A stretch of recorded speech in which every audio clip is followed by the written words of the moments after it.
Hey everyone, welcome back to the channel. Today I'm out and I'm actually watering my fruit trees. It's been an unusually hot May and June, and I'm giving them some help. And if you want your trees to live, this is something you can do to ensure that they will live. There in that little pocket that I cleaned out on the side of one of my right-of-ways is about a 4-year-old Chickasaw plum. Maybe it's 3 in the ground, but you can see that it's right there.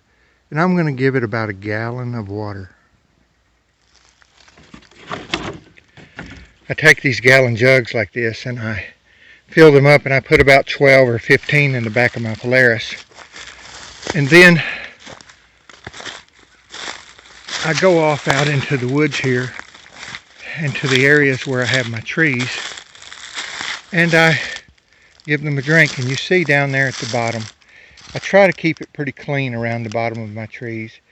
And in most of them, not particularly this one, but most of them, I try to keep a little dike around them so that it holds the water whenever it rains. This one has long since washed away. Let's give it a little drink here, and I'll show you how I do that. There we go.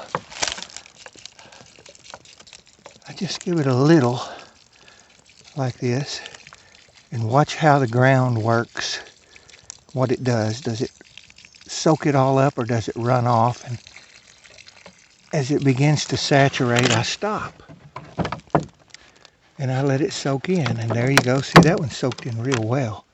That may be why this tree's doing so good, is because it has very good permeable soil and it takes the water well. It really does. That's probably the best tree I have as far as taking water. And in these hot times like this, I like to give them a gallon about every week, every other week, in these very hot times like this, to ensure that they live. And that's a lot of work, I know. Let me tell you, they're a lot of expense too. When you have 50, 60 trees out, somewhere around there like that, it's important to keep them alive. And they don't always need it. You can watch your weather and see if it's rained in your area. And if it has rained in your area, you probably don't have to do it. But it hasn't rained in my area in a number of weeks. And so there we go. There we go. 1 full gallon on this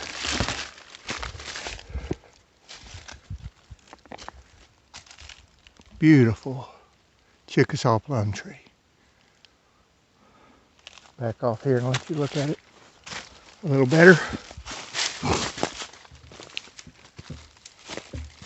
And you see that it's not competing with a lot of other things. And that's another thing that I've done. And I've tried to put them in an area where they get sun. And this one gets quite a bit of sun as far as the day is concerned. And some of my others don't, but I'm working on that, thinning out the woods. Right down there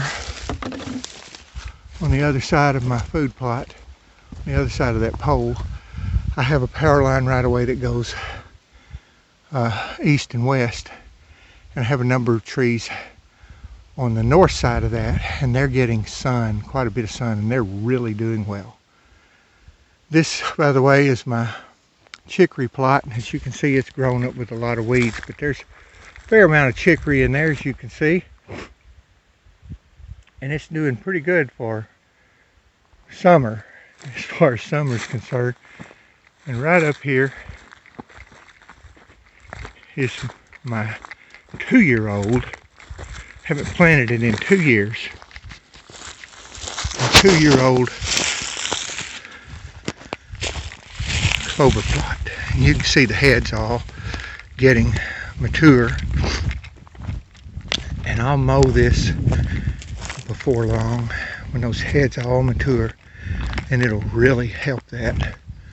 But it's a little thicker over here by my exclusion cage, and you can see from my exclusion cage, here you go, you see how much better this clover is in this area.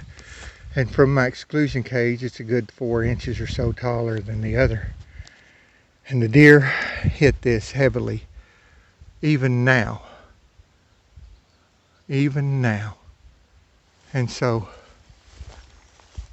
this is an update on my food plot. And it's pretty small. You know, it's probably only a quarter of an acre by the time you add everything together, from right up in there where it starts and comes down through here like this, and then it makes a turn all the way around, goes down to, you can probably just barely see the top of my Polaris over there behind the pole, and it goes that far. That's the clover plot, and the chicories over there. I'm going to mix the two together this fall and just make one big clover and chicory plot. Here's another Chickasaw plum, and it's in the shade right now, but it was in the sun a little bit ago when I watered it, and you can see the damp ground there, and you can see those trees right down through there. There's an apple and 2 Mexican plums, and they get sun most of the day. And right now that apple is in the shade, you can see that, but it will get in the sun here in just a little bit, and it'll have a number of hours of sun. And here's my profusion crabapple. It gets morning sun and late afternoon sun, and it's really doing well. And so, watering your trees in the summer, keeping them clean around the bottom like that is very important, and giving them sun like that will help keep them alive, keep them growing well. In fact, that little Mexican plum down there that's outside the top of the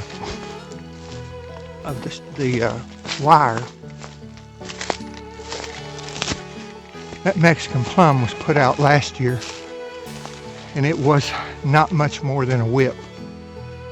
You see what sun will do, and what keeping things away from it will do. And I bush hogged this, and I let it grow up this last year, but I'll bush hog this again late. And I keep it clean around them like this one, like I do this Liberty apple. And so this right here is what you need to do to keep your fruit trees alive.